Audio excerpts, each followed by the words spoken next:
الحمد لله الذي لا جد له ولا ند له، لا مثل له ولا مثيل له، لا أول له ولا آخر له، لا بداية له ولا نهاية له. ونشهد أن لا إله إلا الله، ونشهد أن سيدنا وسندنا وحبيب ربنا ومولانا محمدا عبده ورسوله، أرسله بالحق بشيرا ونذيرا وداعيا إلى الله بإذنه وسراجا منيرا. أما بعد، فأعوذ بالله من الشيطان الرجيم. بسم الله الرحمن الرحيم. فأما من أوتي كتابه بيمينه فسوف يحاسب حسابا يسيرا وينقلب إلى أهله مسرورا. وأما من أوتي كتابه وراء ظهره فسوف يدعو ثبورا ويصلى سعيرا. وقال سيدنا رسول الله صلى الله عليه وسلم: الوضوء سلاح المؤمن، أو كما قال النبي عليه الصلاة والسلام. اللهم صل على سيدنا محمد وعلى آل محمد كما صليت على إبراهيم وعلى آل إبراهيم إنك حميد مجيد. اللهم بارك على محمد وعلى آل محمد كما باركت على إبراهيم وعلى آل إبراهيم إنك حميد مجيد. اللهم صل على سيدنا محمد كلما ذكره الذاكرون وكلما غفل عن ذكره الغافلون. أستغفر الله الذي لا إله إلا هو الحي القيوم وأتوب إليه، لا حول ولا قوة إلا بالله العلي العظيم. أستغفر الله الذي لا إله إلا هو الحي القيوم وأتوب إليه، لا حول ولا قوة إلا بالله العلي العظيم. মুআজ্জাজ মুহতারাম, মুরব্বিয়ান আযম, আজিজ তলাবায়ে মাদ্রাসা দারুল উলুম, আল্লাহ তাআলার অসংখ্য অগণিত শুকরিয়া আদায় করি যে আল্লাহ তাআলা আমাদেরকে দারুল উলুম মাদ্রাসা মসজিদে জুমার নামাজ আদায়ের লক্ষ্যে আসার এবং বসার তৌফিক দান করেছেন। রব্বে কারীমের শুকরিয়া আদায় করি, আলহামদুলিল্লাহ। আল্লাহ তাআলা দুনিয়ার মধ্যে আমাদেরকে পাঠিয়েছেন, এটা ভোগের জন্য নয় যে ভোগ করব আর চলে যাইব, এটার জন্য পাঠান নাই। দুনিয়ার মধ্যে খাইব, ফুর্তি করব, এটার জন্য পাঠান নাই যে ফুর্তি করব। দুনিয়াটাই আমাদের শেষ জায়গা, শেষ ঠিকানা, এটা মুসলমানের বিশ্বাস নয়, বরং আখিরাত আমাদের শেষ ঠিকানা, জান্নাত আমাদের শেষ ঠিকানা। এটা ঈমানওয়ালারা বিশ্বাস করবে। যদি কোনো ঈমানওয়ালা যদি আখিরাত শেষ ঠিকানা এটা বিশ্বাস না করে, তাহলে সে ঈমানদার নয়, সে মুসলমানও নয়। তাহলে মুসলমান হওয়ার জন্য, ঈমানদার হওয়ার জন্য জরুরি হলো জান্নাতকে শেষ ঠিকানা মনে করা, আখিরাত আছে, আখিরাত হবে, কিয়ামত হবে, এটার ইয়াকিন করা। এই জন্য মুসলমান তার জিন্দিগির শুরু লগ্ন থেকে মৃত্যু পর্যন্ত তার পুরো জিন্দিগিটা রাসূলের তরিকা, আল্লাহ তাআলার হুকুম অনুযায়ী কাটাইবে, কারো পছন্দ হোক বা না হোক। মানে আল্লাহ তাআলার হুকুম কারো পছন্দ হয় নাই, তারপরও তাকে মানতে হবে। আল্লাহ রাসূলের কোন হুকুম তার পছন্দ হয় নাই, এরপরও তাকে মানতে হবে। আমাদের অতীত জীবন থেকে বর্তমান জীবন পর্যন্ত যত লোক দুনিয়া থেকে গেছেন, কেউ বা শহীদ হয়েছেন, কেউ বা রাষ্ট্রীয়ভাবে কেউ বা গুলি করে হত্যা করা হয়েছে, যত লোক দুনিয়া থেকে গেছে প্রত্যেকে ইসলামের জন্যই শেষ হয়েছেন। তাকে যদি গুলি করে, সে জানে যদি ইসলামের সঠিক ব্যাখ্যা মানুষের সামনে তুলে ধরে তো তাকে গুলি করা হবে। এরপরেও সে গুলিকে ভয় করে নাই। সাহাবায়ে কেরাম এই কথা বুঝতেন, এই কথা যদি ইসলাম ধর্ম গ্রহণ করে তাহলে মক্কা থেকে বাহির করে দেওয়া হবে। এরপরে সাহাবায়ে কেরাম মক্কা থেকে বাহির হয়েছেন, মক্কার মধ্যে বসে থাকে নাই, ঘর বাড়ি ছেড়ে দিয়েছেন, সন্তানাদি ছেড়ে দিয়েছেন। এরকমও সাহাবায়ে কেরাম আছে, যে সমস্ত সাহাবায়ে কেরাম ইসলাম ধর্ম গ্রহণ করার কারণে স্ত্রী ইসলাম ধর্ম গ্রহণ করে নাই, স্ত্রী মক্কায় থেকে গেছে, স্বামী মদিনাতে চলে আসছেন। এরকম হয়েছেন, স্ত্রী দিন গ্রহণ করছেন, স্বামী গ্রহণ করেন নাই, স্ত্রী মক্কা ছাড়ি মদিনার মধ্যে চলে আসছেন। অর্থাৎ ইসলামের হুকুমের কাছে আমরা মাথা নত করব, এটা আমাদের প্রত্যেকের জন্যই জরুরি। ইসলামের সামনে মাথা নত করা, কোনো ব্যক্তি নিজের খায়ের সাথে জিন্দিগির কাছে মাথা নত না করা। আমার দল এই কথা বলছে এই জন্য আমি এটা করতে হবে, আমার দলের উপদেষ্টা এই কথা বলছে এই জন্য আমাকে এটা করতে হবে। মনে করেন কোনো ভাই আমলিগ করে, আমলিগের যদি কোনো নেতা যদি বলে কালকে মুখকে তুমি গুলি করিবা বা কালকে তোমার এই কাজ করতে হবে, ইসলাম কি বলে? ইসলাম যদি বলে এটা করা যাবে না তাহলে আমি করব না। আর যদি আমলিগের নেতার কথা অনুযায়ী আমি যদি চলি তাহলে কালকে আমাদের ময়দানে ওই নেতা আমার খবরও যাইবে না। ওই নেতা যদি জাহান্নামে যায় তা আমি ওই নেতার কথা মানার কারণে আমাকেও জাহান্নামে যাইতে হবে। শুধুই আমলিগ না, কোনো ভাই যদি বিএনপি করেন, কোনো ভাই যদি জামাত ইসলাম করে, যে রাজনীতি প্রেক্ষাপটে যে দলের নেতা যদি কাউকে যদি অন্যায়ভাবে যদি হত্যা করার হুকুম করে আর ওই কথা অনুযায়ী যদি কেউ কাউকে যদি হত্যা করে, এটার জন্য তাকে জাহান্নামে যাইতে হবে। একজন হাদি ভাই, ওসমান হাদি ভাই, ও তো দুনিয়ার থেকে চলে গেছেন। তার প্রতিটা বক্তব্য আমি শুনছিলাম, একটা বক্তব্যের মধ্যে এই কথা বলছেন যে আমি হয়তো দুনিয়ার থেকে চলে যেতে পারি, আপনারা আমার সন্তানটার দিকে খেয়াল রাখিয়েন। কেমন? আপনারা আমার সন্তানটার দিকে খেয়াল রাখিয়েন। যেই বা যারা তাকে গুলি করছে, আসলে কি এটা কি ভালো করছে? একজন মুসলমান হিসেবে বলেন, এটা মোটেও ঠিক করে নাই। যোগে যোগে সত্য কথা বলার জন্য মানুষ দুনিয়ার মধ্যে আসবেন, আর সত্য কথা বলতে গেলেই এই দুনিয়ার থেকে বিদায় দেওয়া হবে। এরপরেও আমাদের যারা আকাবির, যেনাদেরকে আমরা অনুসরণ করি, যাদেরকে অনুসরণ করা ফরজ, এই সমস্ত ব্যক্তিরা এভাবেই তারাও দুনিয়ার থেকে এভাবেই গেছেন। সাইয়্যিদুনা হুসাইন রাদিয়াল্লাহু তাআলা আনহু, রাসূল সাল্লাল্লাহু আলাইহি ওয়াসাল্লাম নাতি, যখন ইয়াজিদকে ক্ষমতার মধ্যে বসানো হলো, তখন ইয়াজিদ শুধু একটাই দাবি করছে, হুসাইন রাদিয়াল্লাহু তাআলা আনহু যদি ইয়াজিদের হাতে যদি বায়াত গ্রহণ করে, ইয়াজিদকে যদি খলিফাতুল মুসলিমিন মানি নেয়, তাহলে হোসেন রাদিয়াল্লাহু তাআলা আনহুকে হত্যা করা হবে না, তার পরিবারের কাউকে হত্যা করা হবে না।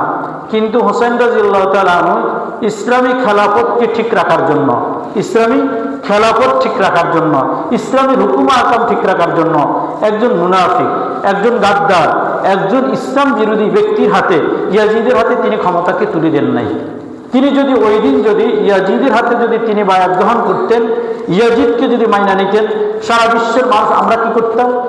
আমি আপনি এখন আমরা যারা আছি, আমরা বলতাম হোসেন রাদিয়াল্লাহু তাআলা আনহু যদি ইসলামকে যদি জলাঞ্জলি দিতে পারেন, যদি রাষ্ট্রীয় কোনো কারণে যদি কাউকে যদি বেঈমানের সাথে হাত মিলানোর দরকার, তা হাত মিলানো যায়, আমরা এটাই তো মনে করতাম। কিন্তু হোসেন রাদিয়াল্লাহু তাআলা আনহু এই কথা বলে গেছেন যে না, রাষ্ট্রীয় কোনো কাজ হোক, ব্যক্তিগত কোনো কাজ হোক, কোনো বেঈমানের সাথে ইসলাম বিরোধী কোনো কার্যকলাপে হাত মিলানো জায়েজ নেই। এজন্য হোসেন রাদিয়াল্লাহু তাআলা আনহু সপরিবার হত্যা হয়েছে। ছোট বাচ্চাকে পর্যন্ত তারা ছাড়লো না, ছোট বাচ্চাকে পর্যন্ত হত্যা করছেন। হোসেন রাদিয়াল্লাহু তাআলা আনহুকে হত্যা করছেন, শুধু জালিমরা হোসেন রাদিয়াল্লাহু তাআলা আনহুকে হত্যা করছেন এটা না, তলোয়ারের আগার মধ্যে হোসেন রাদিয়াল্লাহু তাআলার মাথাটাকে নিয়ে তারা হাঁটছেন। এই জালিমরা হোসেন রাদিয়াল্লাহু তাআলার স্ত্রীর সামনে হোসেন রাদিয়াল্লাহু তাআলার মাথাটা নিয়ে, তার বোনের সামনে মাথাটাকে নিয়ে ঠোঁটের মধ্যে ছুরি দিয়ে আঘাত করতেছে, বলতেছে দেখো তোমার বাড়ি শেষ পরিণতি।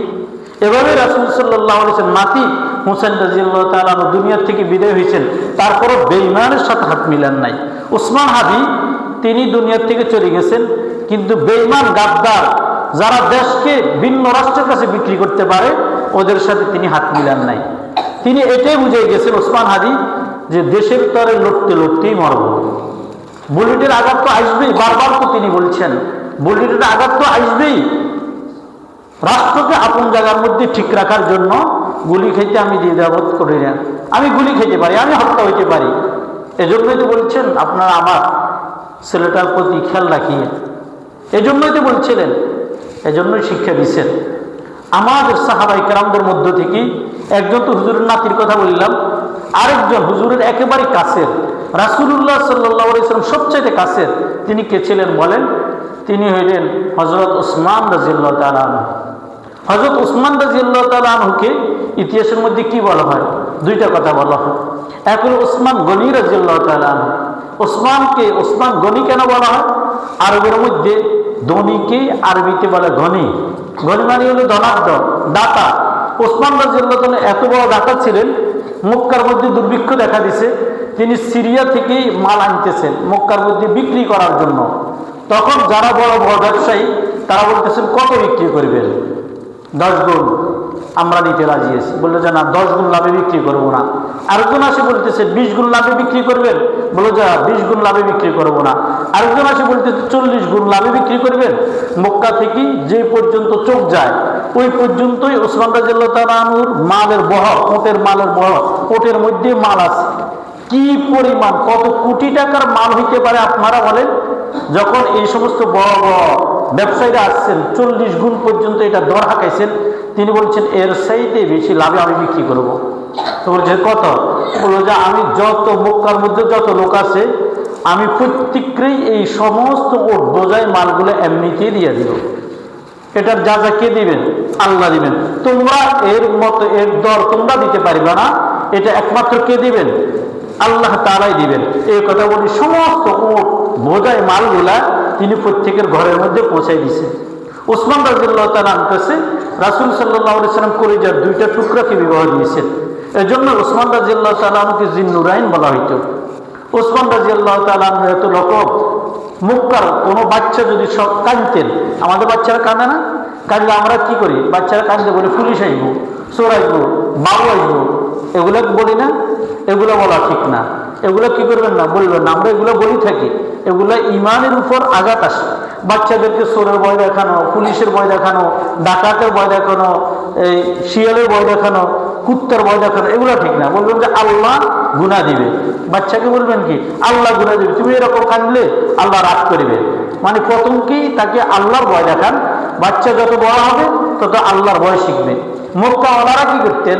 তাদের বাচ্চারা যখন কাঁদত তো মক্কাবাসী বললে এই ওসমান আসবো। ওসমান কি করবে? কাঁদিও না, ওসমান আসলে তোমাকে তাহলে কিছু দিবে না। মানে ওসমান যে দান করে এটা শিশু বাচ্চা পর্যন্ত বুঝত। ওসমানের দানের কথা শুনলে শিশু বাচ্চা কান্না খেলা করতেন, বুঝলেন না? ছোট বাচ্চাদেরকে যদি বলে যে তোর আব্বা তোল্লা চকলেট লই, কান্না বন্ধ করে। তো ওসমান রাদিয়াল্লাহু তাআলা বোঝা গেল ছোট বাচ্চাদের সাথেও তেনার এইরকম পরিমাণ গভীর সম্পর্ক ছিল। এই ওসমান রাদিয়াল্লাহু তাআলা আনহু এত বড় প্রসিদ্ধ ব্যক্তি, কিন্তু যখন খলিফাতুল মুসলিমিন হয়েছেন ওসমান রাদিয়াল্লাহু তাআলা ঘরকে ঘিরাও দিছে মুনাফিকেরা। তেনার ঘরকে কি করছেন? ঘিরাও দিচ্ছেন তেনাকে হত্যা করার জন্য। মানে খেলাফত, ইসলামী খেলাফতটা তেনার হাত থেকে নেওয়ার জন্য সমস্ত মুনাফিকেরা তেনার ঘর ঘিরাও দিচ্ছেন। তেনাকে বলতেছেন তুমি খেলাফতের যে দায়িত্ব তোমার কাছে আছে এটা আমাদেরকে হস্তান্তর করো, তোমাকে হত্যা করব না। আর যদি হস্তান্তর না করো তোমাকে হত্যা করব। চিন্তা করেন বিষয়টা কি? অথচ ওসমান রাদিয়াল্লাহু তাআলা আনহু তিনি তো এমন এক সাহাবী, রাসূল সাল্লাল্লাহু আলাইহি ওয়াসাল্লাম ওসমান রাদিয়াল্লাহু তাআলা আনহুকে একবার পাঠাইছেন মক্কার মধ্যে বিদায় হজের সময়। বিদায় হজের আগে হুজুর সাল্লাল্লাহু আলাইহি ওয়াসাল্লাম উমরা করবেন, এটার জন্য পাঠাইছেন। ওসমানকে বলেন ওসমান তুমি যে মক্কাওয়ালাদেরকে বলো, মক্কাওয়ালারা তো তুমি দাতা, তোমাকে কিছু করবে না, আমরা কেউ যেটা হত্যা করবে। ওসমানকে সমস্ত কাফেররা পর্যন্ত এত সম্মান করত, মুশরিকরা পর্যন্ত এত সম্মান করত ওসমানকে। ওসমান রাদিয়াল্লাহু তাআলা গেছেন, যা বললেন রাসূল আসবে, রাসূল হজ করবে আবার চলে যাবে, তোমাদের সাথে যুদ্ধ বিগ্রহ পুরোটার মধ্যেই লিপ্ত হবে না, তোমরা একটু অনুমতি দাও। রাসূল সাল্লাল্লাহু আলাইহি সাল্লাম সমস্ত সাহাবায়ে কেরামদেরকে নিয়ে, 1.5 লক্ষ সাহাবায়ে কেরামকে নিয়ে তিনি বাবলা গাছ নামক একটা গাছের কাছে আসে, হুদাইবিয়া নামক জায়গার মধ্যে। সেখানে এসে মক্কা থেকে দূরে অবস্থান করে। 10 বছর হয়ে গেছে রাসূল মক্কা দেখে না, জন্মভূমি কেউ যদি না দেখে, যারা বিদেশ করছে তারা বলেন তো কি পরিমাণ কষ্ট লাগে। যারা জন্মভূমি থেকে কিছুদিন বাইরে থাকেন তারা বলেন জন্মভূমি না দেখলি, নিজের ঘর বাড়ি না দেখলে কি পরিমাণ কষ্ট লাগে। এরা যারা ভুক্তভোগী তাদেরকে ছাড়া আর কাউকে একথা বোঝানো যায় না কত কষ্টের। রাসূল সাল্লাল্লাহু আলাইহি ওয়াসাল্লাম জন্মভূমি দেখবেন, এতদিন পরে আসলেন রাসূল সাল্লাল্লাহু আলাইহি ওয়াসাল্লাম। তারা বলে ওসমান তুমিই একমাত্র উমরা করতে পারবা, রাসূলকে উমরা করার কোনো সুযোগ দেওয়া হবে না, রাসূলকে বলো ফিরে যেতে। সাহাবায়ে কেরামদের মধ্যে তখন এইরকম এক পরিস্থিতি তৈরি হয়েছে, সাহাবায়ে কেরামকে রাসূল বলেন যে তোমরা উমরা ভঙ্গ করো, আমাদেরকে অনুমতি দিবে না। সাহাবায়ে কেরাম বলেন যে তা হবে না, আমরা উমরা করবই করব, আমরা উমরা করবই করব, আমরা আমাদের মাতৃভূমি দেখবই দেখব। ১৬ লক্ষ আমরা লোক, এখন কি কম নাকি? এখন কি কম নাকি? রাসূল সাল্লাল্লাহু আলাইহি ওয়াসাল্লাম পেরেশানে পড়ে গেছেন, কি করা যায় এই মুহূর্তে। রাসূল সাল্লাল্লাহু আলাইহি ওয়াসাল্লাম আম্মা জানদের মধ্যে থেকে উম্মে সালমা রাদিয়াল্লাহু তাআলা আনহা ছিলেন পাশে। উম্মে সালমাকে বললেন এই মুহূর্তে কি করা, এই মুহূর্তে কি করা? কেউ তো আমার কথা মানতেছে না, ১৬ লক্ষ সাহাবায়ে কেরাম কেউ আমার কথা মানতেছে না, সবাই মাতৃভূমি দেখার জন্য পাগল হয়ে গেছে। সবাই উমরা কাপড় পরছে, ইহরামের কাপড় পরছে, সাদা কাপড় একটা পরছে আরেকটা গায়ে দিচ্ছে। আপনারা যারা হজ করছেন তারা বুঝতে পারবেন, যারা হজ করেন নাই তাদেরকে এটা আমি বুঝাইতে পারবো না। ইহরামের একটা কাপড় কেউ যদি পরে ফিঙ্গার মধ্যে দেয় আরেকটা গায়ে জড়ায়, বিশ্বাস করেন তখন মানুষের আর দুনিয়ার কোনো কথা খেয়াল থাকে না, তখন শুধু আখিরাত সামনে থাকে। আল্লাহ আমাকে করার তৌফিক দান করছেন, কখন খোদা, তখন শুধু এক আল্লাহকেই সামনে দেখি, আর কিছু আমার সামনে নাই, শুধু এক আল্লাহ তাআলা আমার সামনে আছে। তো এই ইহরামের কাপড় পরছে, এই জন্য সাহাবায়ে কেরাম এখন ইহরামের কাপড় আর খুলবেই না। রাসূল সাল্লাল্লাহু আলাইহি ওয়াসাল্লাম যতই বলতেছেন, আম্মা জান উম্মে সালমাকে বললেন কি করা, বলে যে আল্লাহ রাসূল আপনি মাথা ন্যায় করে ফেলেন আগে, আপনি যদি ইহরাম ভঙ্গ করেন তাহলে দেখবেন সবাই ভঙ্গ করবে। রাসূল সাল্লাল্লাহু আলাইহি ওয়াসাল্লাম মাথা ন্যায় করছেন, সাহাবায়ে কেরাম সবাই এটা দেখি তারপরে মাথা ন্যায় করছেন, হলক করে ফেলছেন, মানে ইহরাম ভঙ্গ করে ফেলছেন। এই দিক দিয়ে কোনো একজনে বলছে ওসমান রাদিয়াল্লাহু তাআলা আনহুকে হত্যা করা হয়েছে। ওসমানকে কি করা হয়েছে? হত্যা করা হয়েছে। ইত্য বছরে জিবরাইল আলাইহিস সালাম চলে আসছে, আসি বলতেছে আল্লাহ রাসূল আপনি সবাইকে বায়াত গ্রহণ করা, আপনি সবাইকে কি করেন? বায়াত গ্রহণ করেন, ওসমান হত্যার বিচার চাই। ওসমান হত্যার কি চাই? বিচার চাই। ওসমানকে কেন হত্যা করলো এটার বিচার, অথচ ওসমান হত্যা হয়নি। তাহলে জিবরাইল কেন এটা বলছেন? জিবরাইল এটা বলছেন ভবিষ্যতে যদি ওসমানকে যদি হত্যা করা হয়, আল্লাহ ওসমানকে এত ভালোবাসেন যেন ওসমান হত্যার যেন বদলা নেওয়া হয়। এটার জন্যই রাসূল সাল্লাল্লাহু আলাইহি ওয়াসাল্লামের হাতে ইয়াদুল্লাহি ফাওকা আইদিহিম, রাসূলের হাত নিচে, সমস্ত সাহাবায়ে কেরাম রাসূলের হাতের উপর বায়াত হইতেছে, আর আল্লাহ তাআলা বলতেছে ইয়াদুল্লাহি ফাওকা আইদিহিম, যত সাহাবী আপনার হাতে বায়াত দিয়েছেন আমি প্রত্যেকের উপর রাজি হয়ে গেছি, যারা বায়াত গ্রহণ করছে প্রত্যেকের উপর আমি রাজি হয়ে গেছি। ইয়াদুল্লাহি ফাওকা আইদিহিম, আপনার হাতের উপর আল্লাহ তাআলার হাত, মানে সমস্ত সাহাবায়ে কেরামের হাতের উপর আল্লাহর হাত। আমি এত বেশি সন্তুষ্ট হয়েছি, যারা ওসমান হত্যার বদলা নেবে আমি তাদের উপর সন্তুষ্ট। এই সময়ের মধ্যে চতুর্দিকে ঘিরে দেওয়ার পরে প্রত্যেকে কথা বলতেছে যে ওসমানকে বলতেছে মুনাফিকেরা, ওসমান পরবর্তী সময় খলিফাতুল মুসলিমিন হওয়ার পরে ওসমান তুমি খেলাফত দিয়া দাও, আমরা তোমাকে ছেড়ে দিব, আমরা তোমাকে হত্যা করব না। ওসমান রাদিয়াল্লাহু তাআলা বলেন তোমাদের এত বড় সাহস, তোমরা কিভাবে আমাকে হত্যা করতে আসছো? ইসলামের আমি প্রাথমিক যুগে আমি কি এই পরিমাণ প্রত্যেকের ঘরের মধ্যে কি দান করি নাই? বীরে মাউনা যখন তোমাদের কাছে পানি খেতে পারত না, তখন বীরে মাউনা নামক ইহুদিদের থেকে বড় একটা কূপ আমি খরিদ করছি, করে সবার জন্য কি আমি মুক্ত করে দিই নাই? এভাবে তিনি বিভিন্ন কথা বলছেন। তোমরা আমাকে হত্যা করতে আসছো, তোমরা কি ভয় করো না? আমি রাসূলের জামাতা, রাসূল সাল্লাল্লাহু আলাইহি ওয়াসাল্লাম দুইজন মেয়ে আমার কাছে বিয়ে দিয়েছেন, দুজন যখন ইন্তেকাল করছেন রাসূল সাল্লাল্লাহু আলাইহি ওয়াসাল্লাম বলছেন যদি আমার কাছে আরেকটা মেয়ে থাকতো আমি ওসমানের কাছে ওইটাও বিয়ে দিতাম। রাসূল আমাকে কত মহব্বত করতেন, আজকে তোমরা আমাকে হত্যা করতে আসছো। এভাবেই তিনি হৃদয় গাঁথা কান্না জড়িত কণ্ঠে তিনি একটা বক্তব্য দিলেন। ওসমান রাদিয়াল্লাহু তাআলা আনহু এর পরের দিন রাতের স্বপ্ন দেখছেন, রাসূল সাল্লাল্লাহু আলাইহি ওয়াসাল্লাম বলতেছেন ওসমান আগামীকাল কি সন্ধ্যায় তুমি আমার সাথে ইফতারি করবে?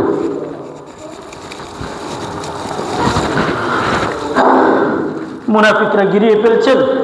ওসমান রাদিয়াল্লাহু তাআলা আনহু যখন এটা স্বপ্ন দেখলেন যে আগামীকালকে ওসমান রাদিয়াল্লাহু তাআলা আনহুকে হত্যা করা হবে, ওসমান রাদিয়াল্লাহু তাআলা আনহু শহীদ হবেন, যেহেতু রাসূল সাল্লাল্লাহু আলাইহি ওয়াসাল্লামকে স্বপ্নে দেখছেন, নিশ্চিত তিনি রোজা রইলেন, নিশ্চিত সন্ধ্যার আগেই আমাকে হত্যা করা হবে। ওসমান রাদিয়াল্লাহু তাআলা বুঝতে পারছেন তেনাকে শহীদ করা হবে। ওসমান রাদিয়াল্লাহু তাআলা জোহরের নামাজ আদায় করছেন, জোহরের নামাজ আদায় করে পায়জামা পরলেন, তেনার পরার মধ্যে কাপড় ছিলেন, তিনি পায়জামা পরলেন, জামা পরলেন, শেষ নামাজ আদায় করলেন। নামাজ আদায় করে তিনি কোরআন শরীফ নিয়ে বসছেন, কোরআন শরীফ পড়তেছেন। এই কোরআন শরীফ পড়া অবস্থায় এই মুনাফিকদের কাছে যখন শেষবার মতো দাঁড়াইছেন, মুনাফিকরা একটাই বললেন, তোমাকে ছেড়ে দিব, শুধু একটাই বলো, ক্ষমতাটা আমাদেরকে দিয়ে দাও। তুমি যদি ক্ষমতাটা আমাদের হাতে দিয়ে দাও তাহলে আমরা তোমাকে হত্যা করব না। ওসমান রাদিয়াল্লাহু তাআলা আনহু বলেন, এটা রাসূলের আমানত, ইসলামী খেলাফত এটা রাসূলের আমানত, এটা আমি মুনাফিকদের, তোমাদের মতো মুনাফিকদের হাতে আমি এই আমানতকে আমি দিতে পারি না। এরপরেই তারা একযোগে তারা ওসমান রাদিয়াল্লাহু তাআলাকে হত্যা করছেন কোরআন শরীফ তেলাওয়াত করা অবস্থায়, যেখানের মধ্যে বায়াতের কথা আছে, যেখানের মধ্যে বলা হয়েছে রাজিয়া ফাওকাল্লাহ ইয়াদুল্লাহ ফাওকা আইদিহিম, এই আয়াতের মধ্যে রক্ত পড়ছে। কোরআন শরীফ পড়া অবস্থায় মুনাফিকরা ওসমান রাদিয়াল্লাহু তাআলাকে হত্যা করছেন, এরপরও তিনি খেলাফত চায়েন নাই। তা আমি বলতে চাইছি এই কথা, ওসমান হাদি নয়, দেশের মধ্যেই আরও এরকম বীর মুক্তিযোদ্ধারা তৈরি হবে, দেশের জন্য লড়বে, তাদেরকে যদি কেউ যদি হত্যা করে তাহলে এটা মোটেও ঠিক না। এই কথা খেয়াল রাখবেন। বিএনপি আমাকে জান্নাতে নিবে না, আওয়ামী লীগ আমাকে জান্নাতে নিবে না, জামাতে ইসলাম আমাকে জান্নাতে নিবে না, এনসিপি আমাকে জান্নাতে নিবে না, জাতীয় পার্টি আমাকে জান্নাতে নিবে না, এরা কখনো জান্নাতে নিবে না। বরং আমি হকের উপর থাকলেই আল্লাহ তাআলা আমাকে জান্নাতের গ্যারান্টি দেন। কোনো নেতার কথায় যদি আমরা যদি অপকর্ম ঘটাই তো এটার জন্য আমি দায়ভার হব। তো আসলে আমি বলতে চাইছি এই কথা যে আমরা সকলেই ওসমান হাদির জন্য দোয়া করব, যেন আমাদের এই ভূমিতে যেন এরকম একজন ওসমান হাদি, যেন আল্লাহ তাআলা যেন এরকম দেশের জন্য নিষ্প্রাণ, যারা দেশের জন্যই সবসময় খাটেন, এরকম বারবার যেন আল্লাহ তাআলা যেন সন্তান যেন এই দেশের মধ্যে দেন।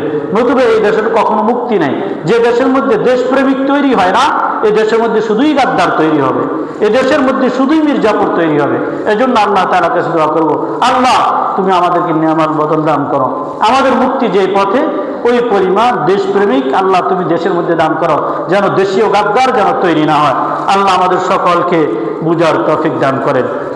আপনাদের সামনে আমি যে আয়াতে কারিমা তেলাওয়াত করছি এটি হলো সূরাত ইনশিকাকের 7 নম্বর আয়াত থেকেই আমি 12 নম্বর আয়াত পর্যন্ত তেলাওয়াত করছি।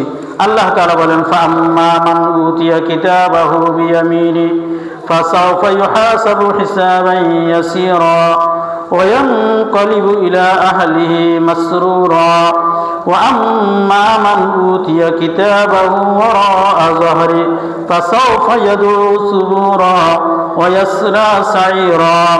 আল্লাহ তাআলা বলেন, কাল কিয়ামতের ময়দানে কিছু সংখ্যক লোক আমার কাছে আসবে, ফাআম্মা মান উতিয়া কিতাবাহু বিয়ামিনি, আমি তাদের ডান হাতের মধ্যে আমলনামা দান করব।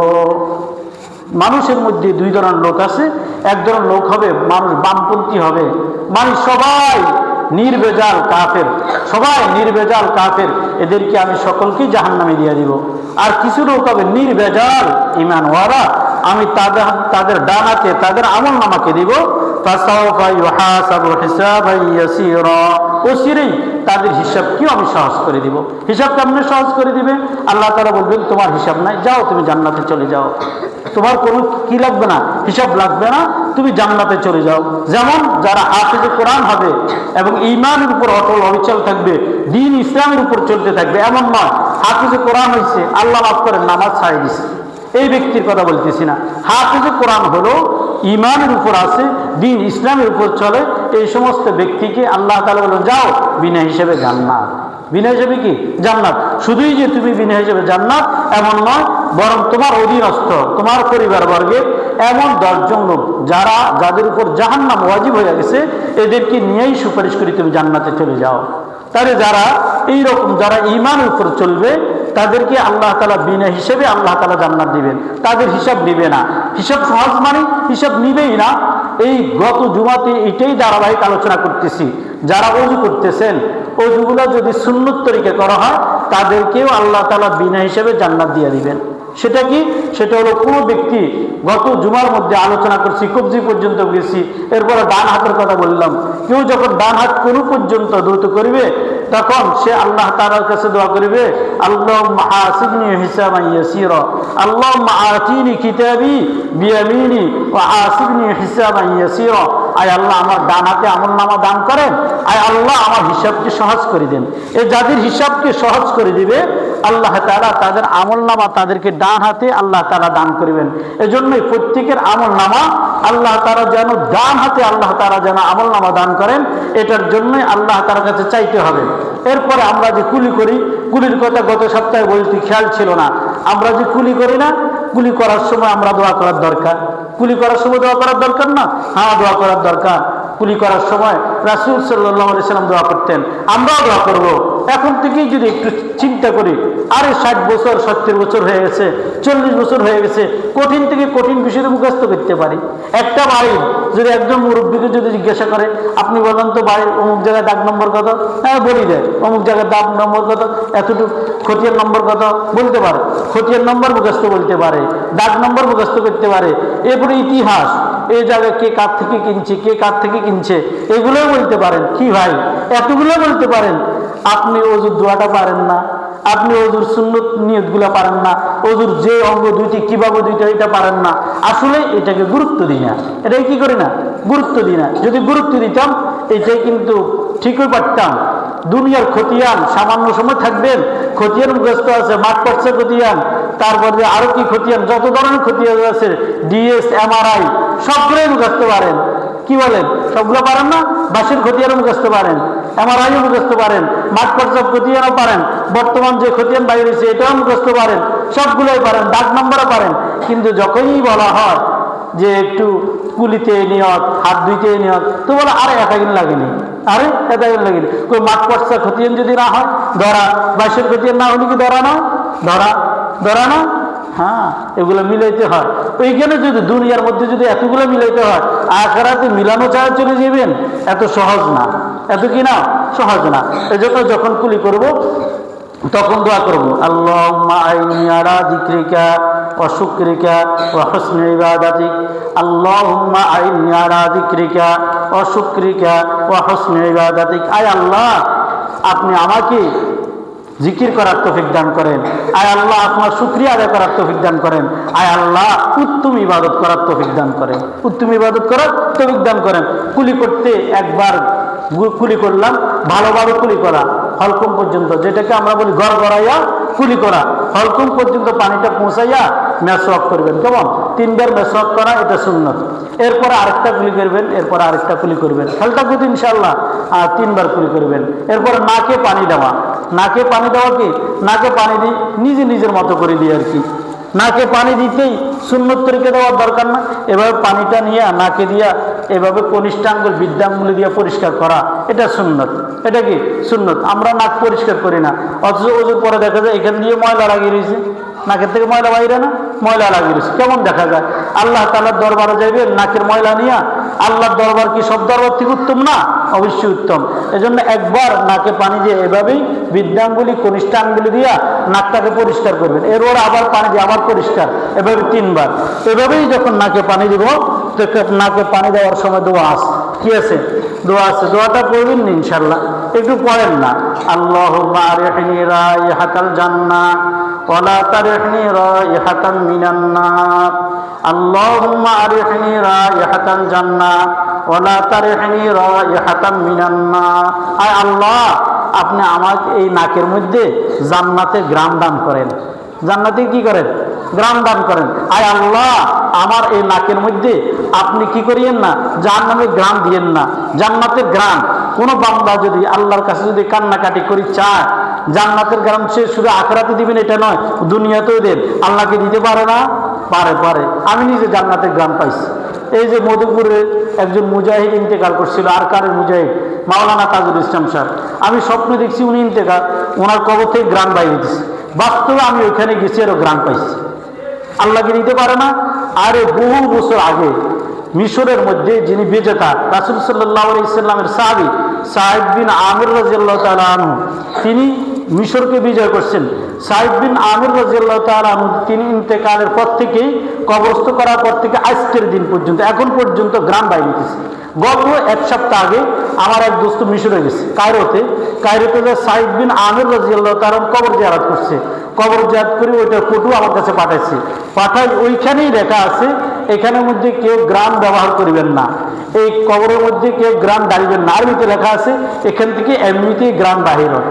তা আমি ওই দোস্তরে জিজ্ঞাসা করলাম, দোস্ত তুমি কি গ্রাম পাইছো? বলে যে হ্যাঁ, এখনো সাইদ বিন আমির রাদিয়াল্লাহু তাআলা মাথার পাশ দিয়া ছোট একটা ছিদ্র আছে, এখান থেকে গ্রাম বাহির হয়, এখনো গ্রাম বাহির হয় মৃত্যুর পর থেকে। তাহলে আল্লাহ তাআলা কি জান্নাতে গ্রাম দিতে পারে না?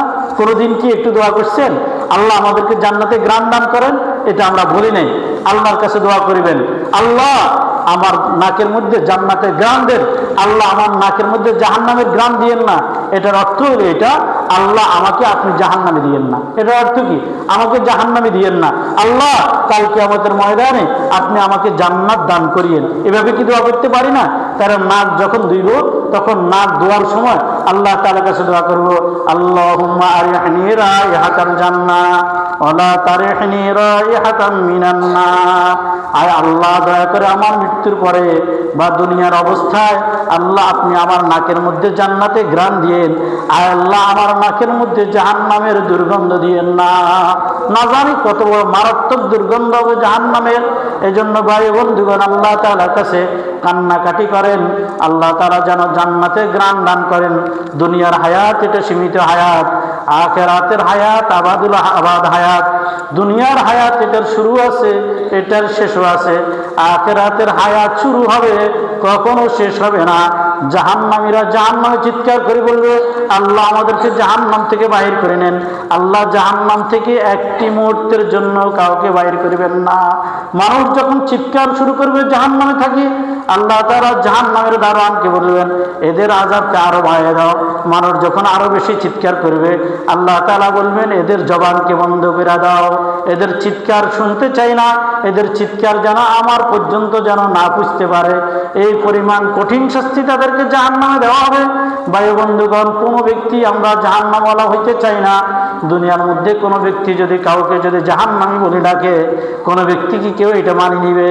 কোনো ব্যক্তি এটা মানি নিবে না, কেউ এটা সহ্যই করতে পারবে না। তাহলে দুনিয়াতে থাকতে আখিরাতের ফিকির করি, আমি জান্নাতওয়ালা জিন্দেগি গঠন করি, আমি জান্নাতে যাইব, আমি জাহান্নামে যাইব না। এজন্য ওযু করার সময় যদি জান্নাত পাইতে চান, আল্লাহ তাআলার হুকুম অনুযায়ী, রাসূলের সুন্নত তরিকা অনুযায়ী একটু ওযুটা করবেননি সকলে ইনশাআল্লাহ। কারণ ওযু করার সময় যখন ওযু করব তখন নাকে পানি দিতে বলবো, আল্লাহুম্মা আরিহনি রাইহাতাল জান্নাহ ওয়ালা তারিহনি রাইহাতাম মিনান নার। আয় আল্লাহ, যখন জাহান্নামীদেরকে জাহান্নামে দিয়া দিবা তখন তাদেরকে জাহান্নামের দুর্গন্ধ তাদের নাকে দিয়া ঢুকতে থাকবে। আল্লাহ যখন জান্নাতওয়ালাদেরকে জান্নাতে দিবা তখন জান্নাতের গ্রাম তাদের নাক দিয়ে ঢুকতে থাকবে। আল্লাহ আমাকে জাহান্নামীওয়ালাদের অন্তর্ভুক্ত করিও না, আয় আল্লাহ আমাকে জান্নাতওয়ালাদের অন্তর্ভুক্ত করিবা। দোয়া করবো ইনশাআল্লাহ। এরপরে যখন চেহারার মধ্যে পানি দিব তখন দোয়া করবো, আল্লাহুম্মা বাইয়িজ ওয়াজহি বিনূরিকা ইয়াওমা তুবাইয়িজু ওয়ুজুহা বিআউলাইকা। আয় আল্লাহ, যেদিন তোমার ওলিদের চেহারাকে তোমার নূর দ্বারা সুন্দর করে দিবে, যখন তারা কিয়ামতের ময়দানের মধ্যে উঠবে তখন তাদের চেহারা তোমার নূর দ্বারা সুন্দর হবে। সেদিন তোমার নূর দ্বারা আমার চেহারাকে সুন্দর করে দিবা। আল্লাহুম্মা বাইয়িজ ওয়াজহি বিনূরিকা ইয়াওমা তুবাইয়িজু ওয়ুজুহা বিআউলাইকা। তোমার ওলিদের চেহারাকে যেরকম তোমার নূর দ্বারা সুন্দর করে দিবা, আমাকেও তোমার নূর দ্বারা সুন্দর করে দিও। রাসূল সাল্লাল্লাহু আলাইহি সাল্লামকে আম্মা জান আয়েশা রাদিয়াল্লাহু তাআলা আনহা বলেন, হে আল্লাহ রাসূল, লাখ কোটি মানুষ তো কাল কিয়ামতের ময়দানে উঠবে, আপনি কিভাবে চিনবেন আপনার উম্মতদেরকে? রাসূল সাল্লাল্লাহু আলাইহি সাল্লাম বলেন, তোমরা বলো লাখো হাজারো গোড়ার মাঝখানে যদি একটা সানকয়লা গোড়া থাকে তো কি তোমরা চিনতে পারবা? জি ইয়া রাসূলুল্লাহ, এটা তো চেনা যাবে। বলে ঠিক তদ্রুপ ভাবে হাজারো লাখো মানুষের মাঝে আমার উম্মতকে আমরা চিনবো কিভাবে? বললো গুররাম মুহাজ্জালিন। সানকয়লা গোড়াকে যেরকম লাখো হাজারো গোড়ার মাঝখান থেকে বাছাই করা যাবে, আমার উম্মত যারা সুন্নত তরিকা উজু করিবে, আল্লাহ হুকুম অনুযায়ী উজু করিবে, কালকে আমাদের ময়দানে প্রত্যেকের চেহারা, প্রত্যেকের উজুর অঙ্গগুলা আমার আল্লাহ তাআলার নূর দ্বারা ঝলমল করতে থাকবে। এটা দেখি আমি চিনতে পারবো এরা আমার উম্মত। তখন আমি কি করব? আমার উম্মতদেরকে সুপারিশ করে জান্নাতে নিয়ে যাইব। আমার উম্মতদেরকে সুপারিশ করে কি করব? জান্নাতে নিয়ে যাইব। তাহলে একটু অজুটা সুন্নত তরিকা করবেন ইনশাআল্লাহ, দোয়াগুলা একটু চেষ্টা করি মুখস্থ করে নেবেন। তাহলে আজকে হাতের কোনো পর্যন্ত বললাম, চেহারার কথা বললাম, বাকি অঙ্গগুলোর কথা আল্লাহ তাআলা যদি আমাকে যদি তৌফিক দান করেন, আগামী জুমা আলোচনা করবো ইনশাআল্লাহ। সুবহানাকাল্লাহুম্মা ওয়া বিহামদিকা।